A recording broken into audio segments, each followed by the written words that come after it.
This video is the second in a series of tutorials on biological nomenclature. The first in this series was a general introduction to nomenclature. In the general introduction, you learned about the history of gene, strain, and QTL nomenclature. In this video, we will focus on gene nomenclature. So why is gene nomenclature so important? Consider the Shakespearean quote, "That which we call a rose by any other name would smell as sweet."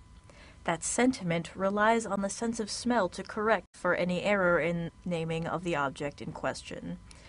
Genes identified in the biomedical literature are not always accompanied by data that corroborates the gene's identity, so accurate nomenclature is important for proper communication.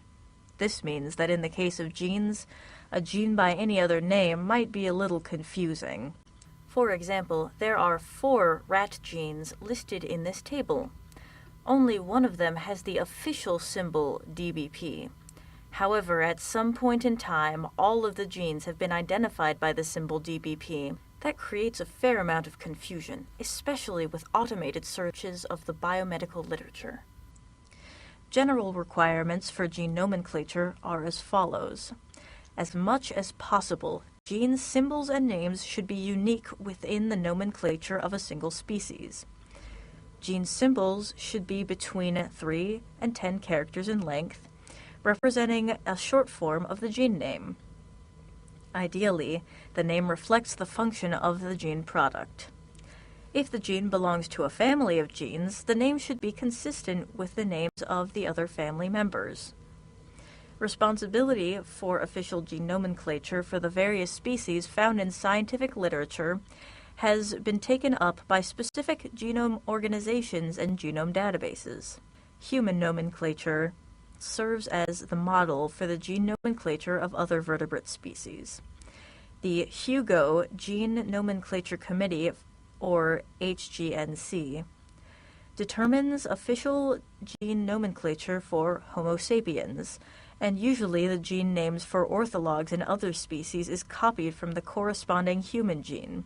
Generally, gene nomenclature is decided by HGNC and picked up by Mouse Genome Informatics, or MGI, and the Rat Genome Database, or RGD. However, when a gene is discovered first in mouse or rat, the nomenclature propagation may go in the opposite direction. Whenever nomenclature for gene families changes, discussion among the 3 nomenclature committees is used to decide what works best for everyone involved. The research community is also consulted when nomenclature changes are made to established gene families.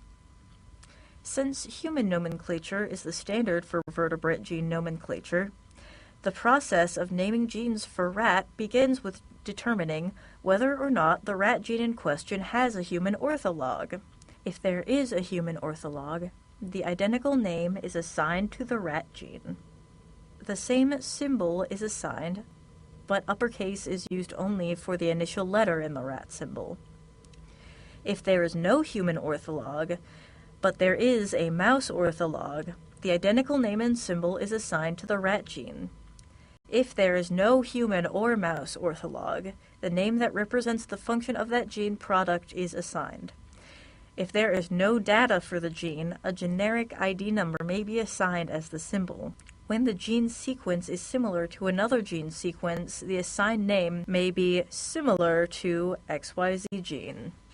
There are some exceptions to the rules of gene nomenclature. One exception is the case of very large gene families. Some families have so many gene duplications that orthologs are nearly impossible to determine. In such cases, like vomeronasal receptors, the names may be identical, but the symbols given to the genes from different species are different, so gene names with the same hierarchical numbers won't be mistaken for orthologs. Similarly, pseudogenes are named with the species-specific numbers, so no orthology can be inferred from the numbering of pseudogenes in another species. Human pseudogenes also have different symbol designations compared to mouse and rat.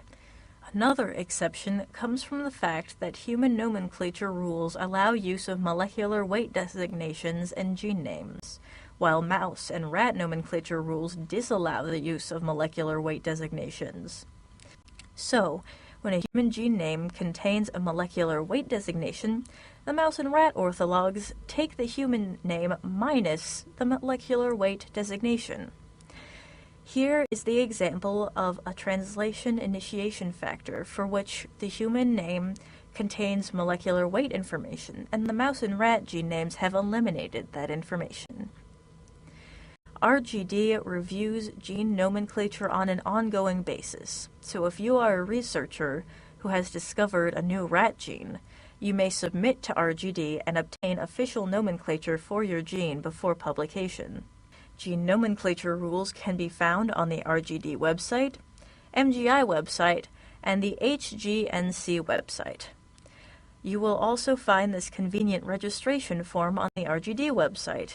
We strongly encourage obtaining official nomenclature prior to publication. If you are interested in more information on biological nomenclature, the other videos in this series cover QTL and strain nomenclature. Thank you very much for watching this presentation.